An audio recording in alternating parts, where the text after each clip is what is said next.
Di sini saya membawa kapas mayat. Nah, kapas mayat ini diambil dari mayat yang sebelum 40 hari meninggalnya.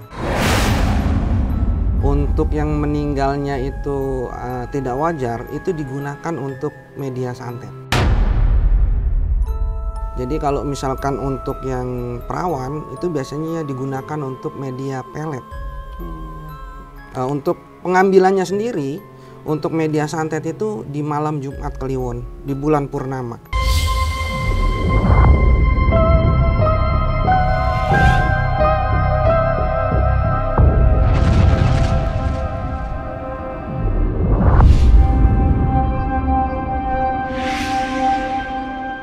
Hai penikmat Ganjil Misteri, kembali jumpa kita lagi di Studio Ganjil dan kita akan mengulas tentang keganjilan-keganjilan yang ada di kehidupan kita sehari-hari. Dan kali ini kita akan membedah tentang praktik spiritual yang katanya ilmu hitam atau ilmu putih. Dan kebetulan kita kehadiran di sisi saya ini adalah Master Black Jet. Dia seorang praktisi spiritual yang juga melakoni ilmu-ilmu hitam, dan apa aja mungkin praktik-praktik yang akan dilakukan oleh para spiritual ilmu hitam. Kita akan sedikit berbincang dengan Master Black Jet. Oke, selamat malam Master. Selamat malam, Mas. Oke Master, kali ini kita akan mencoba membedah tentang praktik spiritualis ilmu hitam, dan Master seorang empunya nih. Kira-kira apa nih yang Master bawa nih untuk coba kita bagikan terhadap penikmat ganjil ini? Oke, untuk kesempatan kali ini saya membawa kapas mayat di sini. Jadi di sini saya membawa kapas mayat. Nah, kapas mayat ini diambil dari mayat yang sebelum 40 hari meninggalnya. Jadi ini bisa berfungsi untuk pelet ataupun ini juga bisa berfungsi untuk santet. Seperti itu. Ini mengambilnya menggali makam atau? Iya, menggali makam. Jadi memang saya mempunyai link. Link itu mempersiapkan ketika saya meminta kapas yang seperti ini. Kapas yang dari mayat. Seperti itu. Ini apa kelebihannya dari kapas mayat ini? Jadi kelebihannya itu biasanya kan kalau misalkan mayat itu kan dia mengeluarkan cairan, jadinya kan disumpel di hidung, di telinga gitu kan, di rongga-rongganya. Nah itu yang diambil. Jadi itu yang diambil, yang saya ambil ataupun link saya ambil untuk digunakan sebagai media pelet ataupun santet. Seberapa besar nih kekuatannya Master? Jadi kalau ini dibilang besar itu lumayan besar dan ekstrim. Jelas ini bermain di kiri karena ini black magic. Jadi ada waktu tertentu dan kriteria tertentu untuk misalkan kita mau dipakai untuk pelet ataupun kita mau pakai untuk santet, itu jenisnya itu berbeda yang meninggalnya yang kita ambil. Dari kapas mayat ini mungkin bisa diceritakan tentang detail pengambilannya itu seperti apa sih? Jadi dari beberapa link yang sudah saya sebar, itu akan diberikan tugas oleh saya memantau dari setiap lingkungannya itu apakah ada yang meninggalnya tidak wajar ataupun ada yang meninggalnya masih perawan. Biasanya kalau misalkan untuk yang meninggalnya itu tidak wajar, itu digunakan untuk media santet. Jadi kalau misalkan untuk yang perawan itu biasanya digunakan untuk media pelet. Untuk pengambilannya sendiri, untuk media santet itu di malam Jumat Kliwon, di bulan purnama. Jadi kita harus benar-benar melihat bulan. Nah, kemudian kalau untuk pelet sendiri, kita harus mencari mayat yang perawan, diambilnya malam Selasa Kliwon. Nah, ini menarik nih. Berarti tim Master meriset dulu siapa yang meninggal, latar belakangnya si mayat ini apa, baru dieksekusi untuk pengambilannya. Begitu? Iya, betul. Dan berapa hari masih bahasanya itu makamnya itu? Jadi maksimal itu hanya 40 hari. 40 hari. Setelah 40 hari itu tidak bisa digunakan karena untuk dari sisi energinya pun akan sudah berbeda sangat jauh. Oke. Nah, Master, ini pengambilannya kan malam hari. Yes. Menggali makam orang itu sangat berisiko tinggi. Betul. Itu gimana, Master? Biasanya kita berkoordinasi dengan aparat setempat yang memang sudah kita jadikan sebagai salah satu link kita, itu untuk memberikan rasa aman lah. Jadi dengan diam-diam ngambilnya. Sama penjaga makam juga sama gitu. penjaga makam dan lain sebagainya itu kita bersinergi lah. Jadi memang kita bayar. Nah, untuk itu. di dalam kapas ini mana yang mayat perawan Ya. atau mayat yang nggak normal, nggak wajar? Itu membedakan apa tuh, Master? Jadi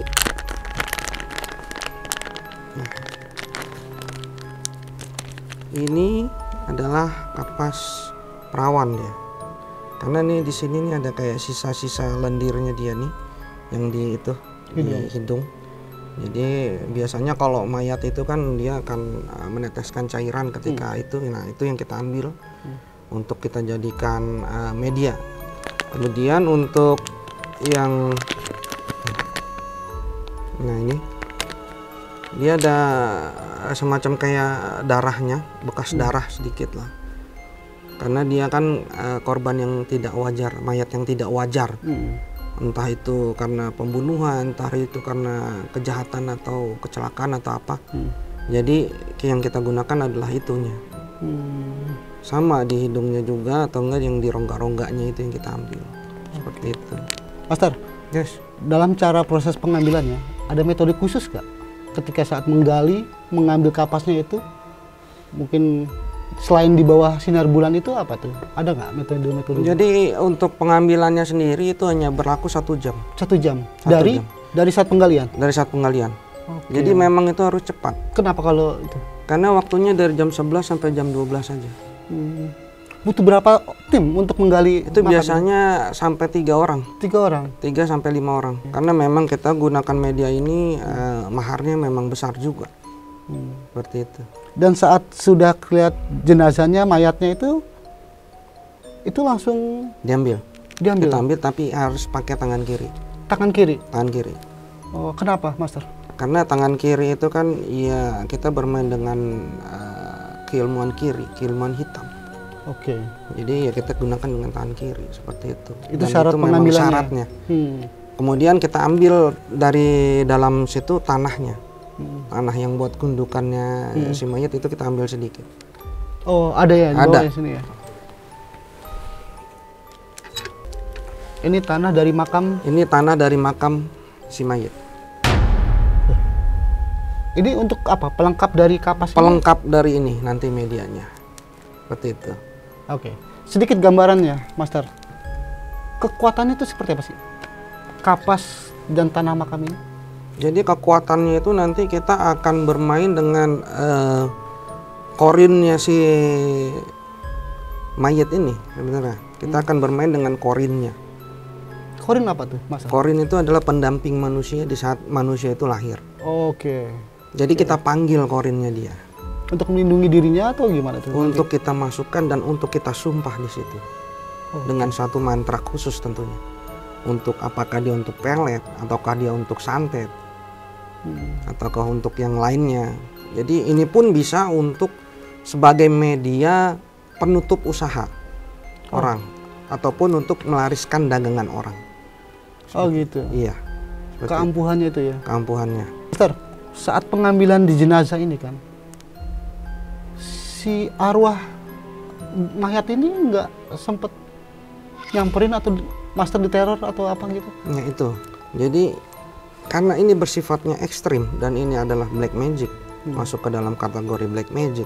Tentunya nanti kita akan didatangi oleh si arwah ini dalam bentuk pocongannya dia. Menuntut karena mempertanyakan kenapa Iya, diambil gitu. Itulah. Nanti kita akan sumpah ketika dia datang. Memang kita akan panggil dengan media ini. Oke. Dengan ritual ini kita akan panggil si mayitnya itu, korinnya itu. Kemudian kita akan sumpah di situ. Dan Sumpah dalam artian untuk menundukkannya dia. Oke. Artinya Korin ini menjadi budaknya atau menjadi pelayan setianya si manusia ini? Iya. Si pemesan ini? Iya, si pemesan ini. Dan ini banyak yang mesan, Master? Untuk saat ini banyak. Kebanyakan dalam apa? Untuk pengharus dagangan? Bisnis? Untuk bisnis dan untuk penundukan, kemudian untuk pelet juga banyak. Oke, Master. Master, kita coba pengen tahu juga dong tentang kejadian mistis yang Master alami ketika mengambil kapas saat membongkar makam itu. Apa aja sih kejadian mistis yang Master alami saat itu didatengin arwahnya? Jadi ketika kapas yang tadi itu saya ambil, sudah saya kumpulkan medianya, kemudian tidak berapa lama itu pernah kejadian satu pocong itu datang dalam bentuk pocongan. Si mayitnya itu, korinnya itu, dia bentuknya itu kayak hitam semua, gosong. Jadi yang kita tahu itu kan pocong itu kan putih, tapi ini yang datang hitam. Baunya itu sangat busuk, mukanya sudah hancur. Lalu Master menghadapinya? Setelah itu kita lakukan ritual di situ. Kita sumpah, kita tundukkan dia. Kemudian apa yang menjadi hajatnya klien kita masukkan di afirmasi. Afirmasi itu adalah suatu mantra atau perkataan kita yang akan menyuruh si korin atau pocongnya ini mematuhinya. Dan tadi Master bilang banyak orang yang memesan. Betul. Ini ya Master ya. Dan kalau boleh tahu, ada mahar yang disediakan untuk si pemesan ini? Pasti ada maharnya. Itu sudah di atas 20 juta. Ada syarat juga selain mahar? Ada syaratnya. Yang penting si pemahar itu berani ketika si korin pocong itu datang ke dia. Dia berani menghadapi? Dia berani menghadapi itu. Karena pasti akan muncul, Mas. Bicara klausul, ada sebab akibat. Ada nggak efek-efek dari si pemesan ketika misalnya didatengin ini? Atau pantangan-pantangan tertentu? Pantangannya hanya satu. Setelah tugasnya kelar, barang atau medianya itu jangan dibuang atau dibakar atau dimusnahkan. Kembalikan kepada saya atau kembalikan kepada kuburan si mayit, dikubur di situ. Biasanya nanti akan saya kasih tahu ini mayitnya siapa, lokasinya di mana, dan itu kalau misalkan sudah tidak terpakai silahkan dikuburkan di situ. Tapi Master tahu hal ini kan juga berhadapan dengan resiko hukum ketika membongkar mayat. Betul. Master bersama timnya udah mengetahui tentang resiko itu semua tuh? Sudah tahu resikonya. Tapi karena ini keilmuan tetap diambil gitu ya? Cara keilmuan tetap diambil, cuman memang sekarang ini nih saya sudah mulai mengurangi lah. Bahkan dalam beberapa tahun ini nih saya sudah tidak melakukan lagi hal-hal yang seperti ini. Karena memang ini sudah sangat dilarang. Banyak orang juga mungkin bisa mengambil kapas mayat ini, tanah makam ini. Tapi mungkin buat edukasi penikmat ganjil juga, apakah semua orang bisa melakukan praktik black magic ini, ilmu hitam ini? Tidak semua orang itu bisa untuk melakukannya. Karena ada keilmuan-keilmuan khusus dan tahapan-tahapan khusus yang harus dilewati oleh praktisi ataupun yang orang akan melakukannya itu. Jadi ada semacam ritualnya selama berapa puluh hari dan lain sebagainya baru bisa. Kalau hanya sekedar mengambil itu nggak akan bisa dan tidak akan berpengaruh apapun. Dan cara kerja seperti apa sih, Master? Kapas dengan ini mungkin bisa Master. Jadi kita akan coba untuk meracik.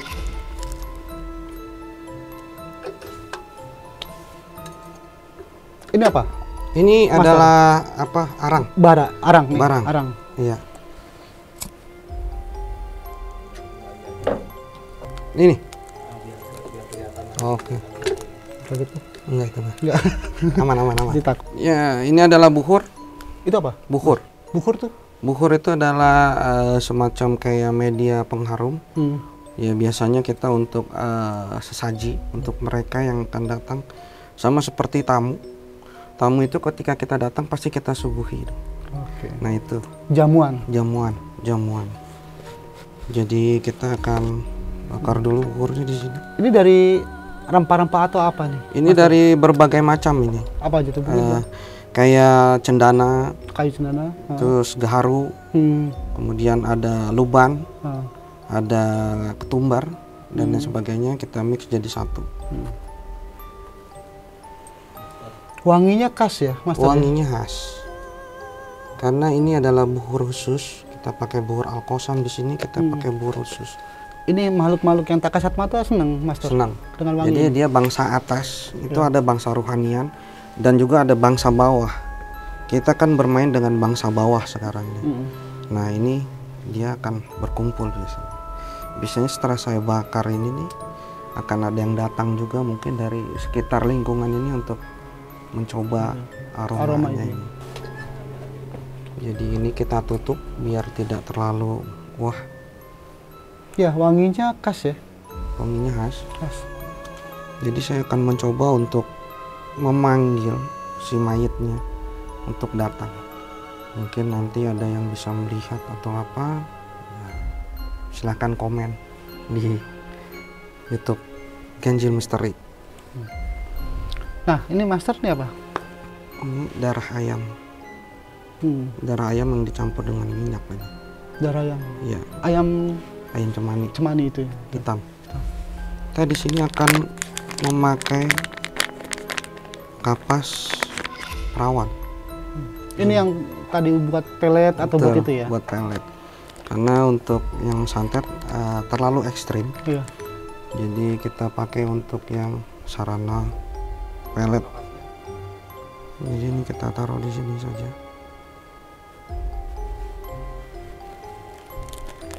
Tanah makamnya. Tanah makam, tanah kuburan yang ada di dalam mayatnya itu.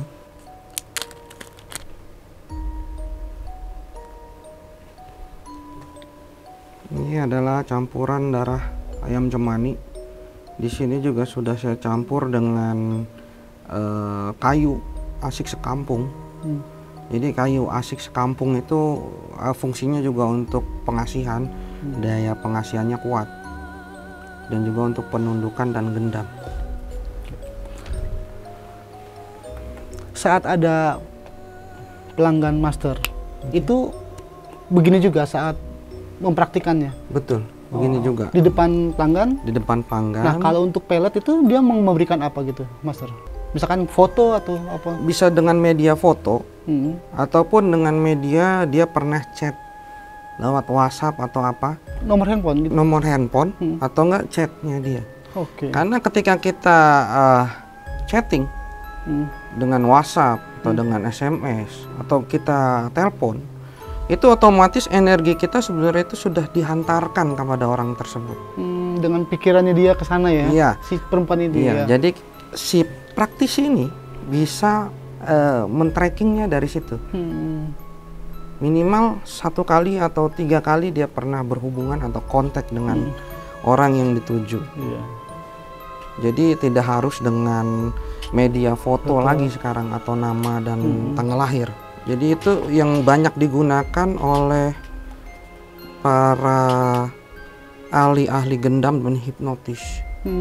Sekarang kan sering kita lihat dari chatting atau dari SMS itu orang bisa kena.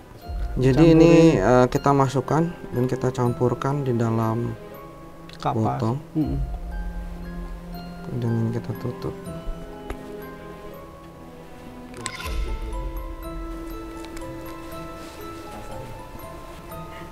Mau dirasakan? Silakan dipegang. Oke, Master. Jadi ini kita asapi selama lebih kurang 5-10 menit biasanya. Oke. Sambil kita atau saya rapalkan mantranya, kemudian dia akan datang. Yang datang ini sosok yang dari Mayatnya ini. Mayatnya ini. Master. Yes. Ini penikmat ganjil, ini real.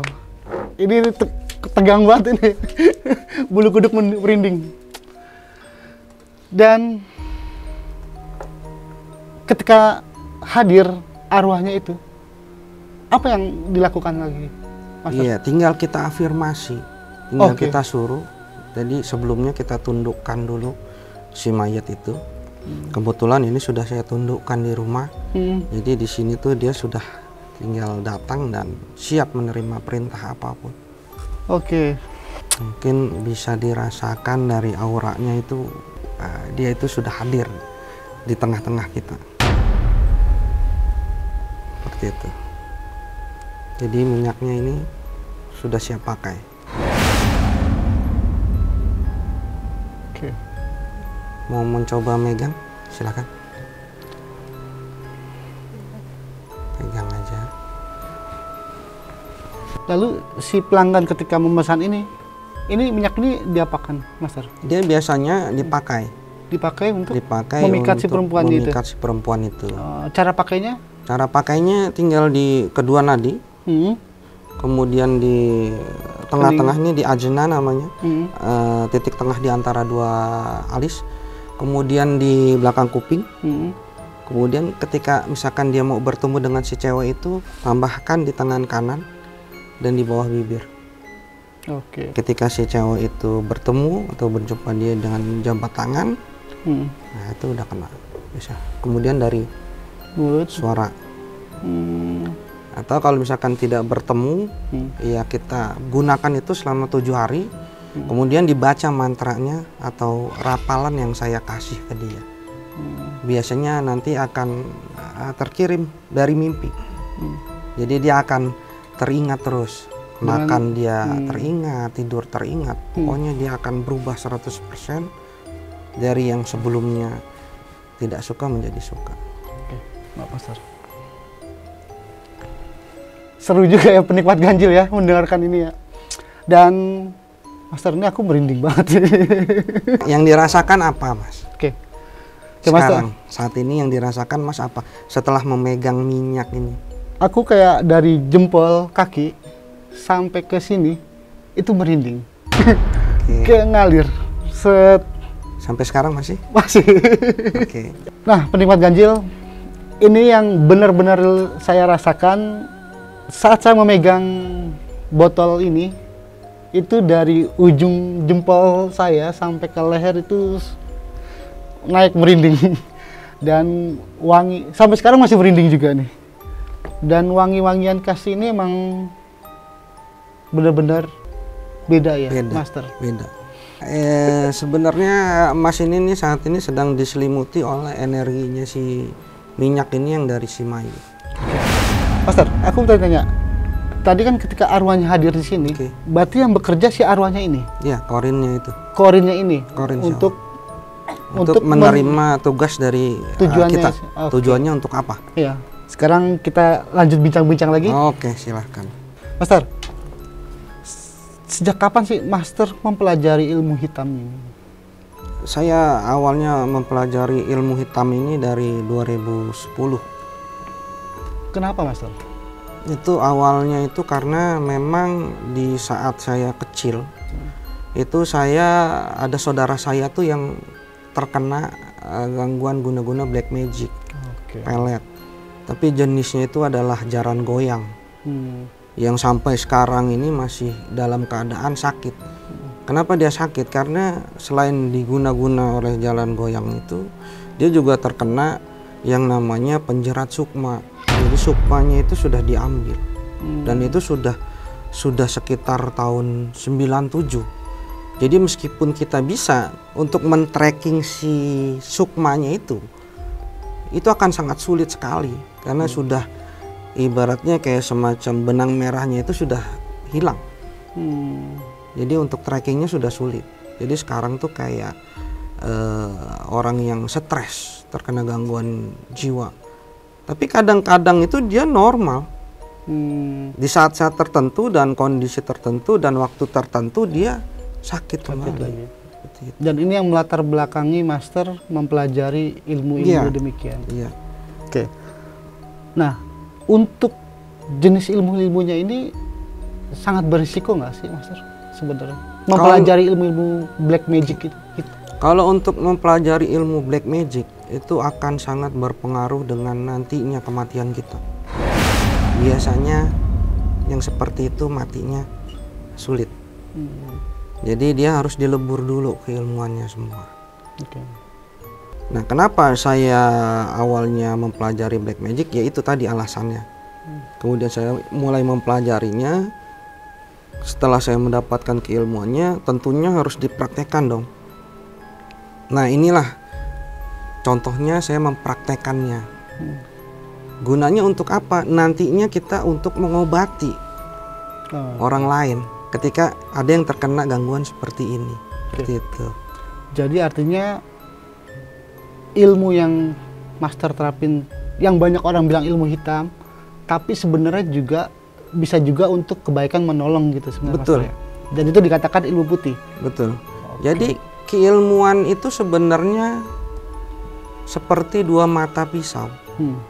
Jadi siapa dan tergantung apa yang dimau oleh si penggunanya. Bisa untuk pengobatan, bisa untuk mematikan. Jadi tergantung si pemakai. Seperti itu. Oke. Lalu yang master banyak lakukan itu untuk hal yang negatif atau hal yang positif? Kalau untuk saat ini saya lebih cenderung ke pengobatannya. Karena memang saat ini nih bukan atau tidak dipungkiri banyak sekali kasus-kasus yang memang saya tangani saat ini tuh terkena gangguan black magic. Jadi saya gunakan pengalaman saya yang dulu itu untuk mengobati saat ini. Oke. Jadi di satu sisi master bisa memberikan pelet, di satu sisi juga master bisa membebaskan si perempuan itu dari pelet. Betul. Oke. Jadi bagaimana kita akan mengobati ketika kita tidak tahu penyakitnya apa. Jadi terkadang itu racun itu bisa digunakan untuk obat, tapi dengan dosis yang pas. Jangan terlalu besar, jangan terlalu kecil. Komposisinya harus pas. Oke, master.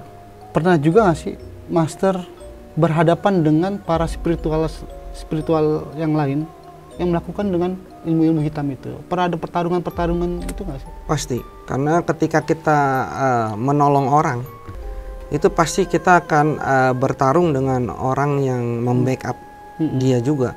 Karena kan ini berhubungan dengan periuk nasi orang yang kita akan acak-acak di situ. Pasti kita akan bertarung di situ, dan itu taruhannya juga nyawa. Itu seperti apa, master? Yang pas master hadapi pengalaman itu? Waktu itu saya pernah membackup satu kasus pesugihan. Jadi ada grup supernatural yang saya ikuti di situ. Nah, ketuanya itu dia adalah pelaku dari pesugihan itu. Jadi anggota-anggotanya itu diberikan hadiah kalau yang sudah menjadi target dia. Ya entah handphone, entah makanan, entah apa. Ketika itu dipakai, berarti dia sudah terikat. Dia sudah terikat dengan si pelaku itu. Nah, itu ada satu kasus di situ sampai lehernya itu tuh tercekek. Jadi saya hampir sekitar 2-3 bulan itu setiap hari itu berperang di situ. Jadi setiap hari itu ada bunyi ledakan, ada bunyi yang aneh-aneh. Kemudian 2 kucing saya pun sempat mati mendadak. Jadi 2 kucing saya itu keluar dari rumah. Keluar dari rumah yang tadinya sehat-sehat aja tuh malam-malam, pagi-paginya tuh udah kaku dua-duanya di luar. Dan itu selama 2 bulan. Itu resiko juga. Resikonya. Nah, ketika kita berhasil untuk memutus pesugihannya itu, si orang itu juga mendapat karmanya. Anaknya meninggal dan usahanya habis.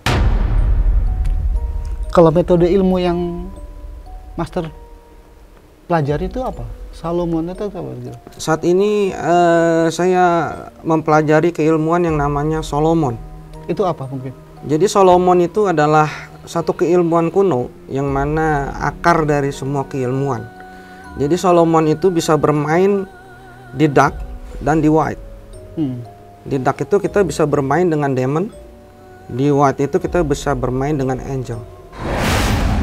Jadi kita bisa mengkoneksikan diri kita dengan demon ataupun angel. Oke. Jadi kita bermain atas dan bawah. Itu seperti apa sih pelajaran ilmu Solomon itu? Jadi kalau untuk darknya sendiri kita bermain dengan sigil. namanya. Jadi ada beberapa demon yang demon-demon itu memiliki sigil-sigil tertentu. Dan kita harus mempunyai sigil master namanya untuk mengendalikan mereka. Jadi bisa mendayagunakan keilmuannya. Itu demon itu masuk dalam jin, iblis? Iblis. Iblis maksudnya? Iblis, dia di atasnya jin. Oke. Jadi saya sekarang lebih ke arah situ. Fungsinya untuk apa? Ya untuk mengobati orang-orang. Oke. Jadi untuk menjadikan satu kebaikan, kadang-kadang master juga harus melawan sebuah kejahatan juga. Betul. Ya master ya. Berarti masuknya apa master? Abu-abu? Bukan ilmu hitam, bukan ilmu putih, tapi abu-abu gitu. Jadi keilmuan itu tidak ada yang abu-abu. Jadi seperti yang saya bilang, keilmuan itu tergantung siapa yang memakainya. Jadi keilmuan itu seperti dua mata pisau. Bisa digunakan untuk membunuh, bisa digunakan untuk mengobati. Seperti itu. Jadi sebenarnya keilmuan itu nggak ada abu-abu. Master, bicara pelet ini. Oke. Nah, tadi itu kan Master menjelaskan tentang cara memikat dengan korim itu ya. Dan sekarang kita juga penikmat ganjil yang mendengar juga bagaimana cara orang membebaskan dirinya dari pelet. Itu mungkin juga harus disampaikan, Mas. Jadi kalau misalkan untuk memproteksi diri kita dari pelet ini, sebisa mungkin kita harus selalu ingat dengan Tuhan. Jangan jauh dari koridor-koridor ketuhanan. Itu yang membentengi juga. Itu yang akan membentengi diri kita. Jangan lupa sedekah. Itu adalah salah satu yang bisa menghindarkan dari black magic ini. Seperti itu. Nah, Master, mungkin cukup menarik juga penjelasan dari Master, dan juga penikmat ganjil mungkin akan juga mengerti bahwa oh inilah praktik-praktik dari dunia spiritual yang mungkin belum banyak yang diketahui oleh penikmat ganjil. Dan untuk mengakhiri sedikit perbincangan kita, Master, ada nggak satu petik yang bisa Master berikan kepada penikmat ganjil untuk konklusi terakhir dari bincang-bincang kita, Master? Jadi keilmuan supranatural atau metafisika itu memang sudah ada dari zaman dahulu nenek moyang kita, dan itu tidak akan pernah hilang. Jadi sebisa mungkin kita membentengi diri kita dengan tetap berjalan di jalur ketuhanan, kemudian jangan lupa untuk bersedekah dan tetap bahagia. Intinya adalah bahagia, jangan terlalu stres, karena ketika kita stres itu gampang dan mudah disusupi untuk black magic ini. Nah, penikmat ganjil, mungkin cukup sekian akhir dari bincang-bincang kita. Dan apa yang kita petik bahwa ilmu itu terkadang bisa menjadi putih, bisa menjadi hitam, tergantung cara kita menggunakan ilmu yang kita pelajari itu. Dan mungkin cukup sekian dari kami tim Ganjil, dan sampai jumpa lagi.